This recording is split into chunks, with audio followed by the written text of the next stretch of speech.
लग्नाचे दागिने म्हणजे श्रीमंत पेशवाई दागिने, नाशिकचे सुप्रसिद्ध सराफ मयूर अलंकार सराफ।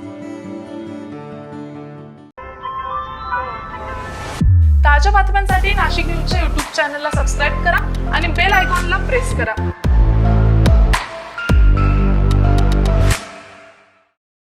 नाशिकमध्ये म्हाडा भूखंड घोटाळा प्रकरणात मोठी कारवाई समोर आली आहे। 2 संशयित आरोपींना न्यायालयात हजर करण्यात आलं असून या प्रकरणाची गंभीरता अधोरेखित झाली आहे। नगर रचना विभागाचे सहाय्यक संचालक कल्पेश पाटील आणि भूमी अभिलेख विभागाचे उपअधीक्षक बिपिन काजळे यांना नाशिक शहर गुन्हे शाखेच्या पथकाकडून अटक करण्यात आली आहे।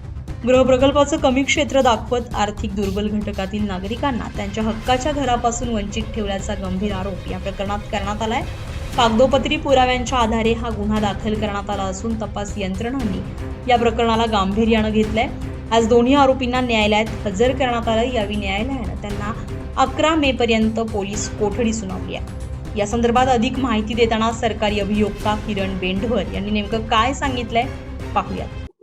म्हणजे गुन्हा हे गंभीर स्वरूपाचा आहे आणि कागदोपत्री पुराव्यावरती आधारित असल्याने आणि त्याची व्याप्ती मोठी असल्याने सखोल तपास करायचा असल्याने पोलिसांनी 7 दिवस पोलीस कोठडीची मागणी केली असता आरोपीला 11 तारखेपर्यंत पोलीस कोठडी सुनावली।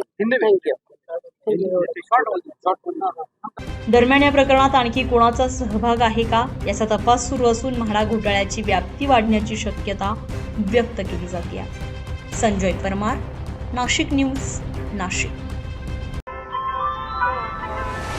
ताज्या बातम्यांसाठी नाशिक न्यूजच्या YouTube चॅनलला सबस्क्राईब करा आणि बेल आयकॉनला प्रेस करा।